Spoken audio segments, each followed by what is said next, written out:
मुअज़्ज़ज़ व मुकर्रम हुज़ूर क़िबला पीर सैयद मुज़फ़्फ़र हुसैन शाह साहब जमाती, जनाब पीर तरीक़त हज़रत क़िबला सैयद मोहम्मद ज़ीशान शाह साहब, दीगर कसीर तादाद सादात इकराम, मशाइख़ उज़्ज़ाम, बुज़ुर्गों, भाइयों, अज़ीज़ों, अल्लाह करीम मुझे और आपको हुज़ूर महबूब नबी करीम रऊफ़ुर रहीम सल्लल्लाहु अलैहि व आलिहि वसल्लम की सच्ची ग़ुलामी, मोहब्बत और इत्तिबा की तौफ़ीक़ अता फ़रमाए। अल्लाह ताला हम सब का ख़ात्मा ईमान पर करे। फ़कीर ने आपके सामने अल्लाह के पाक कलाम में से चंद अल्फाज 11वें सिपारे में से तिलावत करने का शर्फ हासिल किया है। उन अल्फाज का तर्जमा है, ख़बरदार अल्लाह के वलियों को न कोई हुई का गम होगा, न आइंदा होने वाली का कोई खौफ होगा, और ये वो लोग हैं जो ईमान लाए और अल्लाह से डरते रहे। ये मैंने लफ्ज़ बलफ्ज़ तर्जमा आपके सामने रख दिया है।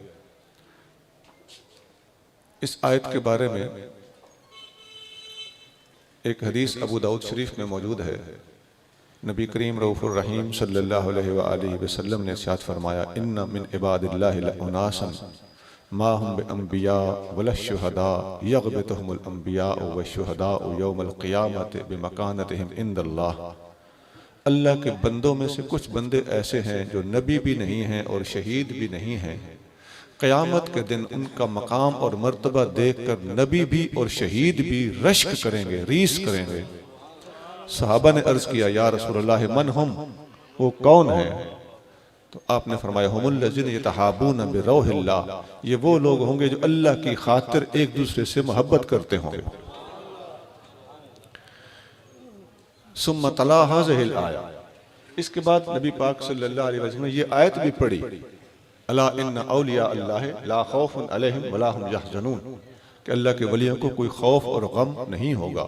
खौफ होता है आइंदा होने वाली का, और हुज़्न होता है गुज़श्ता चीज का। तो दोनों की नफी फरमा दी। तो आका ने सल्लल्लाहु अलैहि वसल्लम जब ये फरमाया कि अल्लाह के बंदों में कुछ बंदे ऐसे हैं कि उनका मकाम और मर्तबा देखकर अंबिया और शुहदा भी रश्क करेंगे, तो इसमें एक बात समझने की है कि क्या वो जो लोग होंगे वो नबियों से और शहीदों से मकाम के लिहाज से ऊपर होंगे? नहीं, ऊपर नबी और शहीद ही होंगे। ये एक जुज़वी फजीलत है। इस किस्म की हदीसें कसरत से मिलती हैं। अहले इल्म का काम होता है सारी हदीसें सामने रख के उनको सेटल करना और डिसाइड करना कि यहाँ कुल्ली फजीलत है, यहाँ जुज़वी फजीलत है। मसलन हसनैन करीमैन को एक फजीलत हासिल है जो मौला मुर्तज़ा को नहीं है, तो ये जुज़वी फजीलत है। कुल्ली तौर पे देखा जाए तो वालिद गिरामी शहजादों से अफजल है। मैंने एक मिसाल दी है बात समझाने के लिए, ताकि कोई ये ना समझ ले कि जी गैर नबी नबी से अफजल होता है। इस किस्म का इस्तेदलाल कोई ना पकड़ ले। जब ऐसी बात होती है तो जुज़वी फजीलत मुराद होती है। फिर आगे चलिए, आका सल्लल्लाहु अलैहि वसल्लम ने जब ये बात बताई कि उनका रुतबा एक जुज़वी रुतबा, अंबिया अलैहिमुस्सलाम भी देखकर और शहीद भी देखकर रश्क करेंगे, तो इन लोगों के हक में हुजूर सल्लल्लाहु ने आयत कौन सी पढ़ी? ये वो लोग होंगे जो अल्लाह की खातिर मोहब्बत करते होंगे, और आयत इन पर फिट की अल्लाह के वलियों वाली। पता चलता है कि अल्लाह की खातिर आपस में मोहब्बत करने वालों पर वलियों वाली आयत हुजूर ने फिट की है, जो बाहम अल्लाह की खातिर मोहब्बत करते हैं। और यहाँ से हम इस्तिदलालन दुरुस्त हैं कि जो बंदा खुलूस नीयत के साथ अपने मुर्शिद कामिल को मोहब्बत के साथ एक मर्तबा देख लेता है, वो अल्लाह के वलियों की सफ में शामिल हो जाता है। अल्लाह का वली बनने के लिए वो लाइन में लग जाता है। पुग जाना अपने वक्त पे होगा, लेकिन लाइन में लग जाता है। बात मोहतात होकर करनी पड़ती है, नहीं मुबालगे भी नुकसान देते हैं। तो लाइन में लग जाना और है, पुग जाना और है। फिर रिजल्ट ये निकला कि अल्लाह की खातिर मोहब्बत ये इंसान को वली बनाती है, और इसमें कोई शक नहीं। हम जब भी किसी दोस्त को, किसी बच्चे को हम तलकीन करने बैठते हैं तो यही दरखास्त करते हैं, बेटा सिगरेट वालों से सीखी जाती है। चर्च चर्चियों में बैठ के सीखी जाती है, जुआ जुआरियों में बैठ के सीखा जाता है, नमाज नमाजियों में बैठ के सीखी जाती है। अगर आप शैतानों में बैठोगे शैतान बनोगे, अगर आप वलियों में बैठोगे अल्लाह की अजमत की कसम वली बन। वली हमेशा वलियों की सोहबत से बनता है। भाई सहाबी किससे बना है? सोहबत से बना है क्या? सहाबी सोहबत से है तो यकीन कर लो कि वली भी सोहबत से है। 300 साल तक बाकायदा हाथ में हाथ देकर बैत करने का रिवाज नहीं था। जुनैद बगदादी के दौर तक, अबुल हुसैन नूरी रहमत के दौर तक। इसके बाद बाकायदा किसी वजह से बैत करना शुरू कर दिया गया कि एक ही शेख से फैज दिया जाए, कुछ फाउल्स होना शुरू हो गए थे। वरना एक एक तालिब हजार हजार मशाइख की सोहबत में बैठकर फैज हासिल करता था, सोहबतों से फैज चलता था।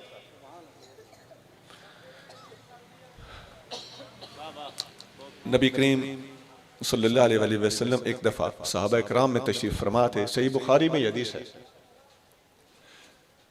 एक सहाबी भी बैठे हुए थे तो किसी बंदे ने उनके कान में आके कहा कि आपका ऊंट खुल गया। वो ऊंट बाहर बैठा के अंदर हुजूर की बारगाह में हाजिर हुए थे। उसने आके बताया कि ऊंट उठ के चला गया। वो चुपके से उठे, अपना ऊंट जाके तलाश किया, ऊंट मिल गया। खुदा की कसम बुखारी में हदीस है, सारी जिंदगी पछताते थे कि मैं एक ऊंट की खातर अपने महबूब की सोहबत से उठ के क्यों चला गया। मुझसे वो सोहबत अब रिवर्स नहीं हो रही। फारूक आजम रज़ियल्लाहु तआला अन्हु ने एक सहाबी के साथ वारी लगाई हुई थी। एक दिन तुम जाया करो, एक दिन मैं जाया करूं हुजूर की सोहबत में। एक दिन मैं कारोबार कर लिया करूंगा और तुम सोहबत में बैठ के मुझे बताना क्या हुआ था। और अपनी बारी पे दूसरे दिन मैं जाऊंगा और तुम कारोबार करके अपने बच्चों की रोटी कमा लेना, मैं तुम्हें बता दूंगा कि वहां क्या हुआ था। यूं फैज मुंतकिल हुआ, यूं इल्म हासिल करने का ज़ौक़ सहाबा किराम को अल्लाह करीम ने अता फरमाया था। यूं नबी पाक सल्लल्लाहु अलैहि वसल्लम की सोहबत से फायदा उठाना, डायरेक्ट या इनडायरेक्ट। यही वजह है बहुत से सहाबा से रिवायत करते हैं। सहाबा से रिवायत करते हैं। उसकी वजह क्या है? उसकी वजह यही है, जिस दिन वो नहीं थे उस दिन मौजूद सहाबी से गैर मौजूद सहाबी ने हदीस ले ली। इब्ने अब्बास रज़ियल्लाहु तआला अन्हु ने हजारों हदीसें रिवायत की। हुजूर सल्लल्लाहु अलैहि वसल्लम से डायरेक्ट सुन के सिर्फ 4 हदीसें बयान करते हैं, बाकी सारी सहाबा से लेकर बयान करते हैं। इसी तरह आप जानते हैं सिद्दीक़ अकबर रज़ियल्लाहु तआला अन्हु ने जिस तरह वो 15 रातें जो गुजारी थी वो उनका अलग से खासा है। सैयदना अली मुर्तज़ा रज़ियल्लाहु तआला अन्हु जो हुजूर सल्लल्लाहु अलैहि वसल्लम को अपने गोद में सर रख के सुला दिया था और आप सल्लल्लाहु अलैहि वसल्लम जब जागे तो सैयदना अली मुर्तज़ा की असर की नमाज जा चुकी थी। इस हदीस को बयान करते वक्त भी हम थोड़ी सी कमजोरियों का मुजाहरा कर जाते हैं। आप रोए कोई नहीं थे कि रोए तो आंसू गिरे, क्यों जी हुजूर गोद में हो, हुजूर की खातिर नमाज जा रही हो, तो ऐसी नमाज पे रोया जाता है या ऐसी नमाज पे खुश हुआ जाता है? वाह वाह वाह। फिर हुजूर सल्लल्लाहु ने जब पूछा, उन्होंने अर्ज किया हुजूर नमाज नहीं पढ़ी, तो फरमाया अल्लाहुम्मा इन्नहु कान फी ताअतिका व ताअति रसूलिक। अल्लाह अली तेरी इताअत में था और तेरे रसूल की इताअत में था। फरद्द अलैहि शम्स, अली की खातिर सूरज को वापस ले आ। अल्लाह ताला ने सूरज वापस कर दिया, मौला मुर्तज़ा ने नमाज अदा फरमाई। ये सोहबत थी ना, हुजूर की सोहबत पर नमाज कुर्बान कर दी गई कि हुजूर की संगत, रिफाकत, हुजूर का आराम, हुजूर की ताअत। शाह अब्दुल लतीफ बेटाई रहमतुल्लाह अलैह खूबसूरत बात लिखते हैं। सिंधी में शेर है, मैं परेशान नहीं होना, तर्जमा कर दूंगा।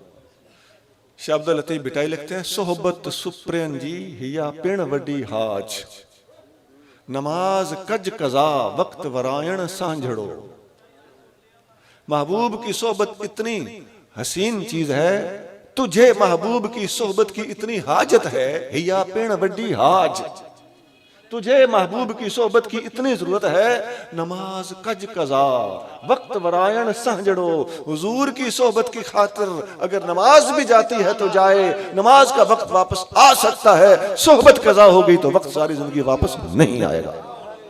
इस मौजू पर सहाबा किराम के वाकयात हालात पढ़े इंसान दंग रह जाता है। सहाबा ने क्या क्या कुर्बान किया, ये नमाज कुर्बान हो रही। माल की कुर्बानी आप सिद्दीक़ अकबर की सुनते रहते हैं, सारे का सारा माल लेके आ जाना, और माँ अबक़ैत अहलक के जवाब में अर्ज करना कि अबक़ैतु लहुमुल्लाह व रसूलहू, मैं घर अल्लाह छोड़ के आया हूँ, अल्लाह का रसूल छोड़ के आया हूँ, बाकी सब कुछ इधर लेके आ गया। कुर्बानियों की इंतहा है। सईदा आयशा सिद्दीक़ा रज़ियल्लाहु ताला अन्हा, ख़वातीन के हर महीने में कुछ रोजे कज़ा हो जाते हैं। सईदा जामे तिर्मिज़ी में आपका फरमान मौजूद है, आप फरमाती हैं मैं ख़वातीन को हुक्म है कि रोजे फौरन जो कज़ा हो गए उनको अदा करो। लेकिन सईदा आयशा सिद्दीक़ा रज़ियल्लाहु ताला अन्हा उन रोज़ों को अगले साल के रमज़ान के करीब जाके कज़ा करती थी कि कहीं इस दौरान आका सल्लल्लाहु अलैहि वसल्लम मुझे आवाज़ दें और मैं जवाबन ये ना कह सकूं कि मैं रोज़े से। क्या कुर्बानियाँ हैं। हदीस बुखारी शरीफ में है, नबी करीम सल्लल्लाहु अलैहि वसल्लम फरमाते हैं मैंने ख्वाब में जन्नत की सैर की, एक महल देखा, महल के अंदर मैं गया, मैंने जिब्रील से पूछा ये महल किसका है। वहां एक हूर वुजू कर रही थी, मुझे जिब्रील ने बताया कि ये महल उमर फारूक का है। मुझे उमर साहबा में बैठे हुजूर बात कर रहे हैं, उमर फारूक भी पास है। उमर मुझे तेरी गैरत याद आ गई कि हूर तेरी है, महल तेरा है। मैं वापस आ गया। फारूक आजम, खुदा की कसम हदीस में आता है, फारूक आजम रोने लगे। अर्ज किया अफ़ा अलैका फिदाक अबी व उम्मी अगारो, या रसूल अल्लाह मेरे माँ और बाप कुर्बान हो, मैं आप पर भला गैरत कर सकता हूं। तो फिर मान लीजिए गैरत भी कुर्बान है, हुजूर पर गैरत भी कुर्बान की। बड़ी बातें हैं। उस्मान गनी रज़ियल्लाहु ताला अन्हु जब सुलह हुदैबिया के मौके पे मक्का के अंदर तशरीफ ले गए थे, हुजूर सल्लल्लाहु अलैहि वसल्लम ने जब उनसे बात करने के लिए भेजा था तो काफिरों ने कहा था कि उस्मान आप अंदर आ गए हो, अब आप तवाफ कर लो, आपके नबी को और आपके बाकी साथियों को तवाफ करने की इजाजत नहीं है। फारूक आजम का, उस्मान गनी का वो जवाब शिफा शरीफ में लिखा हुआ है। आपने जवाबन क्या इरशाद फरमाया था, मा कान अली अन अतूफ बिल बैत हत्ता यतूफ बिन नबी सल्लल्लाहु अलैहि वसल्लम, मैंने काबे का तवाफ करके क्या करना है जब तक काबे का काबा मेरे साथ न हो। ये मैंने नमाज भी कुर्बान होती हुई दिखा दी, दौलत ज़कात कुर्बान होती हुई दिखा दी, रोजे कुर्बान होते हुए दिखा दिए, हज और तवाफ कुर्बान होते हुए दिखा दी। बड़ी बड़ी नमाज इबादतें यही होती हैं। हत्ता के फारूक आजम की जुबान से गैरत कुर्बान होती, हुजूर के कदमों पर मैंने दिखा दी। दुनिया को सोचना पड़ेगा कि आखिर वो क्या चीज थी, वो मोहब्बत की आग कैसे लगाई गई थी और वो कौन सी रमक थी जो इन सहाबा के अंदर नबी पाक सल्लल्लाहु अलैहि वसल्लम पे निगाहे मुकद्दस से भर दी थी, जिसकी बिना पर इतनी बड़ी बड़ी कुर्बानियां देने को ये तैयार हो गए थे और अपनी गर्दनें तक कटवा देने के लिए आमादा थे। एक सहाबी ने नबी करीम सल्लल्लाहु अलैहि वसल्लम, हजरत तलहा की बात है, जंग ओहद में वो बहुत बड़े तीरंदाज थे, बड़ी फास्ट तीरंदाजी करते थे। तो आप सल्लल्लाहु अलैहि वसल्लम ने तीर पकड़ पकड़ के उनके पास ला के फेंकना शुरू कर दिया। आका सल्लल्लाहु अलैहि वसल्लम ने अपना सर मुबारक ऊपर उठा के देखा कि मैं जरा चेक करूं तीर कहां पे लग रहे हैं और कैसे लग रहे हैं, निशाना कैसे जा रहा है। तो ये बुखारी में ये भी हदीस है। हज़रत तलहा ने हुज़ूर सल्लल्लाहु अलैहि वसल्लम के सर मुबारक को ऊपर से अपना हाथ रख के नीचे दबा के अर्ज किया, इख्फिद रासक या रसूल अल्लाह, नहरी दूना नहरिक, हुजूर अपना सर नीचे कीजिए, आपको तीर न लग जाए, आपकी गर्दन पे मेरी गर्दन कुर्बान। बात चल रही थी सोहबत पर नमाज कुर्बान करना। फिर मैंने बहुत सी कुर्बानियां और ज़िम्नन अर्ज कर दिया। और शाह अब्दुल लतीफ बिटाई का शेर बड़ा दिलचस्प मैंने सुनाया कि महबूब की सोहबत पर नमाज जाती है तो जाए नमाज का वक्त वापस आ सकता है, और वो आया भी था, लेकिन सोहबत महबूब अगर कज़ा हो गई तो उसकी अदा फिर नहीं है। एक हदीस शरीफ में आता है, मुअत्ता इमाम मालिक में और मिशकात में हदीस है, नबी करीम सल्लल्लाहु अलैहि वसल्लम ने फरमाया क़यामत का दिन होगा, अल्लाह ताला ऐलान फरमाएगा, ऐनल मुतहाब्बून फ़िय्या, मेरी खातिर मोहब्बत करने वाले कहाँ हैं, उनको बुलाया जाए। बिजलाली अल यौम अज़िल्लुहुम फ़ी ज़िल्ली यौम ला ज़िल्ला इल्ला ज़िल्ली, मुझे अपने जलाल की कसम है आज मैं इनको अपने खास साया रहमत में ऐसी जगह दूंगा कि जहां आज मेरे साया रहमत के सिवा कोई और जगह नहीं है। स्पेशल कॉल दी जाएगी अल्लाह की खातिर मोहब्बत करने वालों। मैं पहले भी बात अर्ज करता रहता हूँ, आज फिर ये बात अर्ज कर रहा हूँ, मैं आप लोगों से अल्लाह की खातिर मोहब्बत करता हूँ, मैं भी मोहब्बत, अल्लाह मेरे इस कौल को कबूल फरमा ले, और मैं आपसे भी दरख्वास्त करता हूँ कि मुझसे अल्लाह की खातिर मोहब्बत करें, और ये मोहब्बतें आपस में भी मोहब्बत करें। नबी पाक सल्लल्लाहु अलैहि वसल्लम लन तदखुलुल जन्नत हत्ता तुमिनू, तुम जन्नत में नहीं जा सकते जब तक ईमान ना होगा। मुस्लिम शरीफ में, तिरमिज़ी शरीफ में, तबरानी में, 3 किताबों में हदीस है। तुम जन्नत में नहीं जा सकते जब तक ईमान ना होगा। वलन तुमिनू हत्ता तहाब्बू, और उस वक्त तक तुम साहिब ईमान नहीं हो सकते जब तक आपस में अल्लाह की खातिर मोहब्बत नहीं करोगे। ये आपस में एक दूसरे की मोहब्बत को मामूली चीज नहीं, ईमान है, ये ईमान की अलामत है। मुस्लिम शरीफ में हदीस, एक और हदीस में आता है, हबीब करीम सल्लल्लाहु अलैहि वसल्लम ने 4 चीजें गिन के सुनाई। फरमाया अल्लाह फरमाता है, हदीस कुदसी, आका ने फरमाया कि अल्लाह फरमाता है वजबत मोहब्बती लिल मुतहाब्बीन फिया वलिल मुतज़ाविरीन फिया वलिल मुतजालिसीन फिया वलिल मुतबाज़िलीन फिया।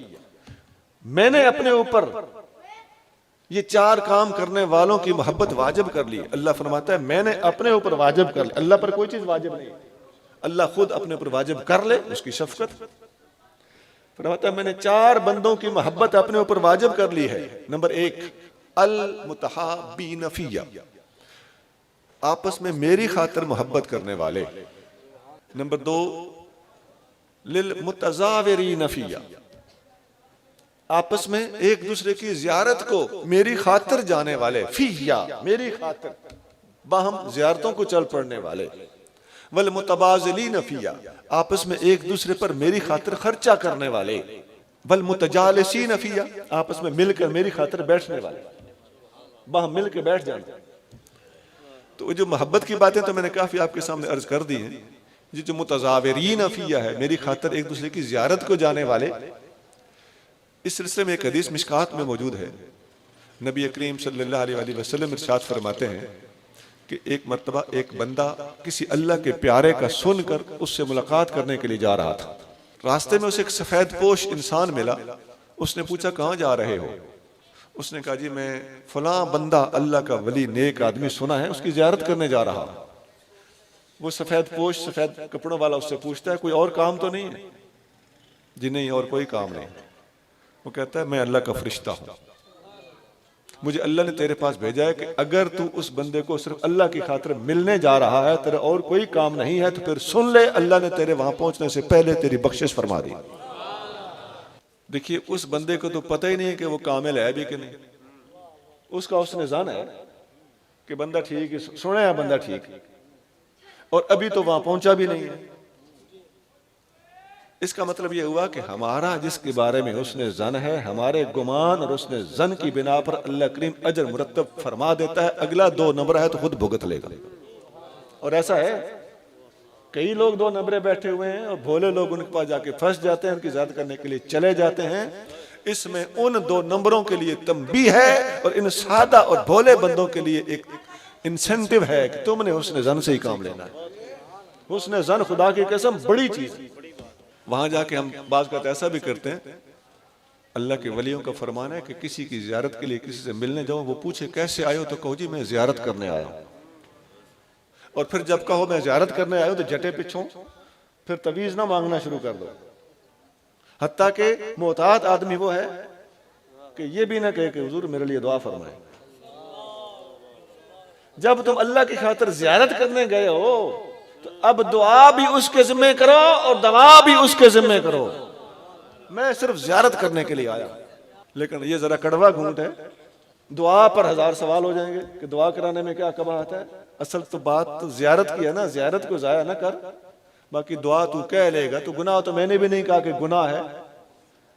रूह ज़ियारत मुतासर होती है अगर किसी किस्म की कोई फरमाइश की जाए। अब अगर उसके पल्ले कुछ है तो वो तुझे कुछ देगा भी और तुझे जाहिरी तौर पर चाय भी जरूर पूछेगा, और किसी को पिलाए या ना पिलाए, क्योंकि तू अल्लाह की खातिर उससे मिलने गया है और उसे डर है कि जो मेरे पास अल्लाह की खातिर आया है मैं उसे खाली हाथ लौटाऊं या सिर्फ चाय के बगैर भी वापस लौटाऊं। ऐसा आदमी गयूर होता है। अल्लाह के वली अल्लाह की खातिर आने वालों को कभी खाली हाथ नहीं लौटाते।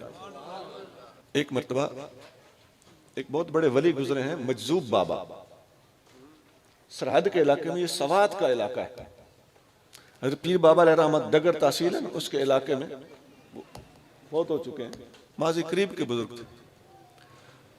उनका एक मुरीद अपने किसी दोस्त को पकड़ के मजजूब बाबा के पास ले गया ओ यार हमारे पीर साहब की ज़ियारत करो। वो वहां जाके बैठा तो जैसे ही बैठा वो घबराना शुरू हो गया। उसे इशारे से कहने लगा मैं जा रहा हूं। उसने कहा बैठो, इशारे से। वो नहीं टिका, उठ के चला गया। दूसरे दिन वो फिर पकड़ के ले आया, वो फिर उठ के चला गया। तीसरे दिन वो फिर पकड़ के ले आया। तीसरे दिन बैठा बैठा उठता ही नहीं। बाबा जी ने पूछा बेटा तुम कल भी आए थे चले गए, परसों भी आए थे चले गए, आज जा नहीं रहे हो, वजह क्या है? कहने लगा बाबा जी मैं बात बताऊंगा तो आप नाराज हो जाओगे, नहीं तो ये आपके मुरीद मुझे फेंटी लगा देंगे। उसने कहा नहीं ऐसी कोई बात नहीं है, बात बताओ। उसने कहा बाबा जी मैं परसों आया था तो आपकी जगह पे खंजीर बैठा था। आप इंसान नहीं थे, आप खंजीर थे। कल आया हूं तो आपकी जगह पे कुत्ता बैठा हुआ था। आज आया हूं तो आपकी जगह पे इंसान बैठा है। बाबा जी ने कहा तुमने बिल्कुल ठीक कहा है। परसों तुम आए थे, तुम्हारा अपना नफ्स का हाल खंजीर जैसा था। हमारी एक दिन की सोहबत ने अल्लाह ने तुझे खंजीर से कुत्ते के मकाम तक पहुंचाया, और दूसरे दिन की सोहबत से अल्लाह ने तुम्हें कुत्ते से इंसान के मकाम तक पहुंचाया। हदीस पाक में आता है अल मोमिन मिरातुल मोमिन, मोमिन शीशा है दूसरे मोमिन के लिए। तुझे शीशे में अपनी शक्ल नजर आती थी। अल्लाह वालों की सिर्फ सोहबत में बैठ जाना ये काफी होता है। चुप, ये जरूरी नहीं कि वो तेरी चापलूसी करें, वो तुझे जी आया नु कहे। ये अपना अपना मजाज होता है। कोई खड़ा होकर तुझे मिलेगा, कोई तेरे हाथ चूमेगा, कोई तुझे लिफ्ट नहीं कराएगा, अंदरों अंदर तेरा काम कर रहा होगा।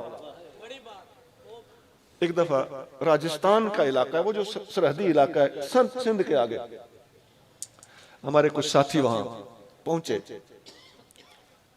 हमारे उस्ताद भी साथ थे, मौलाना अली बख्श साहब चांडी और रहमतुल्लाह अलैह। वहां एक बहुत बड़े बुजुर्ग थे, उनकी ज़ियारत के लिए 15-20 साथियों की एक टीम गई। ज़ियारत के लिए गए तो वो बाबा जी एक कच्चे कमरे में कमीज उतार के पसीने में शराबोर, गर्मी का मौसम था, बैठे हुए। इन्होंने जाके ज़ियारत की, बाबा जी बैठे हुए, हाथ मिला लिया, बैठे बैठे बस। इन जाने वालों में एक सैयद भी था, मेहमानों में एक सैयद भी थे। हमारा एक दोस्त था अमीन साहब ने दिल में सोचना शुरू कर दिया यार हम तो चलो एवं ही हैं, ये सैयद था, इसको चाहिए था कि इसका हया करता, ना हमें लिफ्ट है ना इसको लिफ्ट है। चुप करके बैठे हुए, नहीं पूछा, लिफ्ट नहीं कराई। अमीन साहब को जैसे ये ख्याल आया, अमीन साहब की आंख लग गई। बैठे बैठे अमीन साहब क्या कहते थे, मकान की छत के साथ एक पगूड़ा लटका हुआ है, वो शाह साहब पगूड़े में है, बाबा जी झूले दे रहे हैं। मतलब ये कि ये जहरी लिफ्ट और बात है, जहर पे मत जा। अगर अल्लाह हमें अंदर की आंख अता करे तो हमें नजर आना शुरू हो जाए। अगर ऐसा नहीं है तो कम कम अल्लाह के वलियों के बारे में हमेशा हमें ये नुक्ता पल्ले बांध लेना चाहिए कि इनके बारे में हुस्न ज़न को हाथ से नहीं जाने दें।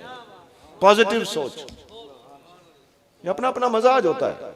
और ये जो मुतज़ाविरीन अफिया है उसकी बात हो रही, एक दूसरे की ज़ियारत के लिए अल्लाह की खातिर चले जाए। मैं अपना वाकया सुनाता हूँ। मैं सफर पे कभी कभी जाता रहता हूँ, तो आपने देखा होगा सड़कों पे बड़े बड़े होटल होते हैं, चारपाइयाँ बिछी होती हैं, कूलर शूलर या मिट्टी के मटके पड़े होते हैं। मैं थक गया, मैंने कहा दोस्तों को, मैंने कहा इधर गाड़ी रोको जरा, यहाँ बैठ के मैं चारपाई पे लेट जाऊँ। मैं 5-7 मिनट के लिए वहाँ पे कमर सीधी करने के लिए बैठा लेटा। एक ट्रक ड्राइवर ट्रक से छलांग लगा के सीधा मेरे पास आ गया, बाबा जी थापड़ा मारो। मुझे कहने लगा, मैंने थापड़ा मार दिया। थापड़ा मरवा के वो भाग के फिर ट्रक पे चला गया, अपना ट्रक स्टार्ट किया और चला गया। अब आप हजरात जरा गौर से इस बात पे तवज्जो फरमाइए। अगर वो मुझे कहता कि जा तेरे जे देखे ना तू टोपियां पा के तेरे अंदर मुरीदां नूं नाल लैके ते लोकां नूं फराड लाया, कह सकता था ना। उसने मुझे, उसको कख पता नहीं है कि कैसा आदमी। उसने देखा दफा सफेद दाढ़ी है, पूरी दाढ़ी है, चिट्टे कपड़े पहने हुए हैं, सोटी पकड़ी हुई है, अमामा बांधा हुआ है, साथ कुछ बंदे हैं, हो सकता है ये नेक ही होगा। उसने मुझसे थापड़ा मरवा लिया। अब 2 रास्ते थे उसके पास, एक तो थापड़ा मरवा लेना या मुझे बुरा भला कह देना। अगर वो बुरा भला कहता तो वो तो ठीक था, वो कोई कसूर नहीं, वो सच कह रहा था। लेकिन उसने उस सच की बजाय उस हुस्न ज़न से काम लिया। ईमान से बताइए उसने अपनी आखिरत संवारी कि न संवारी।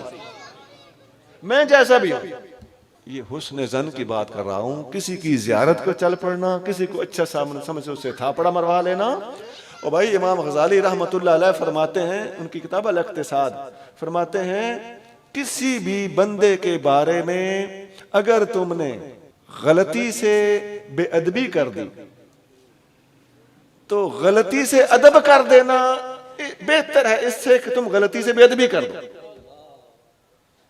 मैंने आसान समझाने के लिए बात की है। इमाम गजाली के अल्फाज और हैं। इमाम गजाली रहमत फरमा रहे हैं कि किसी की बेअदबी करने में अगर तुम हक बजानब भी हो, असल अल्फाज यूं हैं, बेअदबी करने में अगर तुम हक बजानब भी हो तो इससे बेहतर है कि गलती से उसका एहतराम कर दो। और ये हदीस पाक भी है, जामे तिर्मिज़ी में हदीस है, नबी करीम सल्लल्लाहु अलैहि वसल्लम फरमाते हैं अद्रिउल हुदूद बिश्शुबहात, शुबहात और शकूक के जरिए शक का फायदा देते हुए हुदूद को टालने की कोशिश करो। इसलिए अगले अल्फाज अगले हदीस के ये हैं कि अगर जज और काजी किसी को माफ कर दे गलती से तो ये बेहतर है इससे कि किसी को वो गलती से सजा दे डाले। ये सुन्नियों का असूल है मेरे अजीज।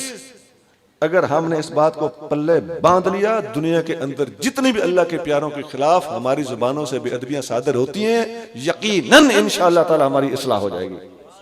एहतियात ही कर लो और कुछ नहीं। तो ये जो फरमाया वजबत मोहब्बतुल मुतबाज़िलीन फ़िया, मेरी खातिर आपस में खर्चा करने वालों पर भी मैंने अपनी मोहब्बत वाजिब कर ली। खर्चा करना क्या होता है?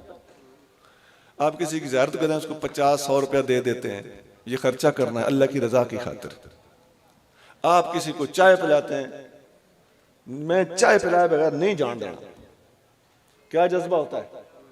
हदीस में आता है इब्ने उमर रदियल्लाहु तआला अन्हु किसी मेहमान को खिलाए पिलाए बगैर जाने नहीं देते थे। बेशुमार औलिया के बारे में आता है कि खाने का टाइम आता था तो अकेले खाना नहीं खाते थे जब तक कोई ना कोई मेहमान साथ आ जाता और खाना खाता था। अगर खाना किसी के बगैर खाने जाता तो खाना होल्ड कर लेते, नहीं खाते। सूफिया का एक कौल बड़ा मशहूर है। सूफिया फरमाते हैं मन ज़ारा अखाहो, जिसने अपने भाई की जियारत की, लम याकुल इंदहु शैआ, उसके पास जाके कुछ नहीं खाया पिया, फकअन्नमा ज़ारा मय्यतन, ऐसे समझो वो किसी मय्यत की जियारत को गया था। कुछ ना कुछ खिला पिला के भेजना। और नहीं, वो बंदा जिद करता है कि मैं कुछ नहीं खाना चाहता, उसे पानी का एक घूंट ही कोशिश करके पिला दो ताकि आपका पिलाया हुआ पानी ही क़यामत के दिन उसके काम आ जाए, तो तुम्हारे काम आ जाएगा। हदीस शरीफ में आता है ना, नबी पाक अलैहिस्सलाम ने फरमाया कि क़यामत के दिन युसफ़्फ़ु अहलुन नार व यमुर्रु बिहिमुर रजुल मिन अहलिल जन्नत, दोज़खियों की सफ़ें बन रही होंगी और जन्नतियों में से एक आदमी उनके पास से गुजरेगा तो उन दोज़खियों में से बस सफ़ें बनी हुई हैं, जहन्नम के किनारे पे खड़े हैं, धक्का मारने की देर है। एक बंदा कहेगा या फलान अमा तारिफुनी, बाबा जी आपने मुझे पहचाना नहीं, अनल्लज़ी सक़ैतुक शरबतन, मैंने आपको पानी का गिलास पिलाया था।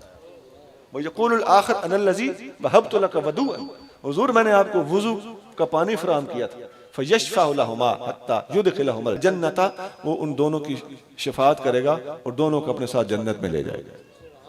खिदमत ऐसी चीज है, खिदमत अल्लाह ताला किसी इंसान की, किसी मच्छर की, किसी मक्खी की, किसी कुत्ते की, किसी बिल्ले की, किसी काफिर की ज़ाया नहीं करता।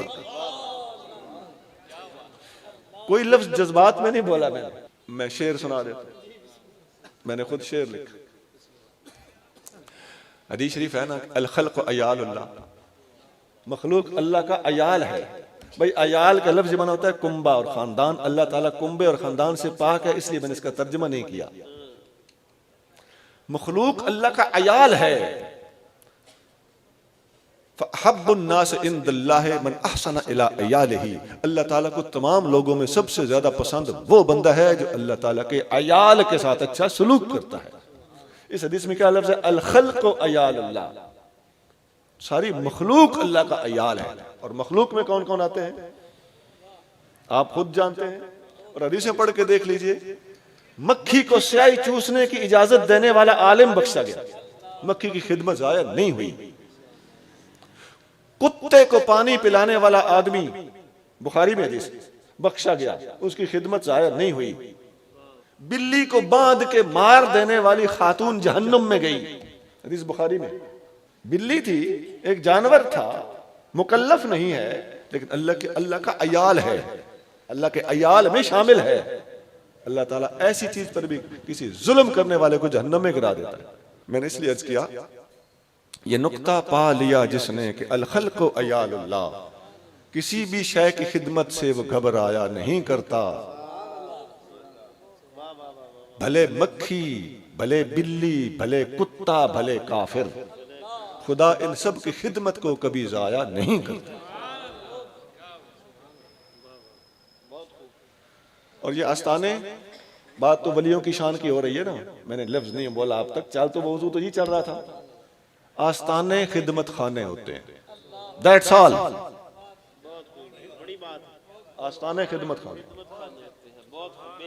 आए गए की खिदमत, मुरीद की खिदमत, गैर की खिदमत, मोमिन की खिदमत, काफिर की खिदमत, जो इनके पास जाता है अकॉर्डिंगली बितरतीब दर्जा बदर्जा खिदमत, और अल्लाह ताला इनकी खिदमत को कबूल करता है। पीर जब मुरीदों के यहाँ जाए तो पीर बन के जाता है, मुरीद जब पीर के यहाँ जाते हैं तो उसूल यही है कि पीर जाहिर तो ना करे लेकिन अंदर यही समझे कि मेरे पीर आए।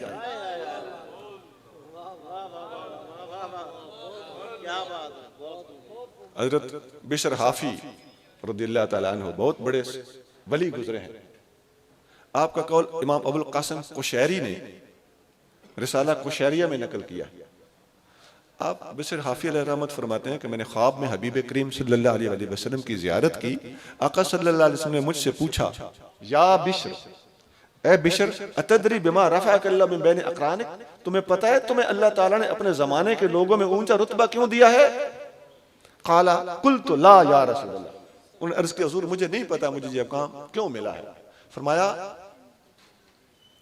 बित्तिबाइक लिसुन्नती, नंबर एक मेरी सुन्नत पर अमल करने की वजह से, नंबर दो बेखिदमतिक लिस्सालिहीन, नेकों की खिदमत करने की वजह से, नंबर तीन बेनसीहतिक लिइख्वानिक, तू अपने मुरीदों को अपने भाइयों को नसीहत करता है इसकी वजह से, और नंबर चार लिमहब्बतिक लिअस्हाबी व अहले बैती, मेरे सहाबा और मेरे अहले बैत से सबसे मोहब्बत करने की वजह से। हमारे यहाँ ये कोई तकसीम नहीं है कि मैं सहाबा से मोहब्बत करूंगा, अहले बैत से नहीं करूंगा, अहले बैत से करूंगा, सहाबा से नहीं करूंगा। अल्लाह की अजमत की कसम, ये सुन्नियत नहीं, सुन्नियत सबसे साजेपन का नाम है। तो ये वली को वली क्यों, किस चीज ने बनाया और अपने जमाने में सबसे ऊंचा रुतबा क्यों दिया? आका फरमा रहे हैं कि चार चीजों की वजह से तुझे ऊंचा मकाम मिला है। नंबर एक मेरी सुन्नत पे चलना, अल्लाह का वली मुत्तबे सुन्नत होगा। कार शैतान मी कुनद नामश वली गर वली ईयस्त लानत बर वली। मौला रोम लिखते हैं कि काम शैतान वाले करता है, नाम रखा हुआ वली, अगर ये वली होता है तो फिर वली पे लानत। शरीयत की पाबंदी जरूरी है अजीजान गिरामी, अगर शरीयत बीच में से हटा ली जाए तो क्या पैमाना रह गया? जो मर्जी तरीकत के नाम पे हाँकता चला जाएगा। एक बात और भी मैं तवज्जो दिलाता हूं, ये करामात वलियों की बरहक हैं, करामात कुरान से साबित है। नफ्स से करामत का इनकार करना कुफ्र है क्योंकि कुरान से साबित है।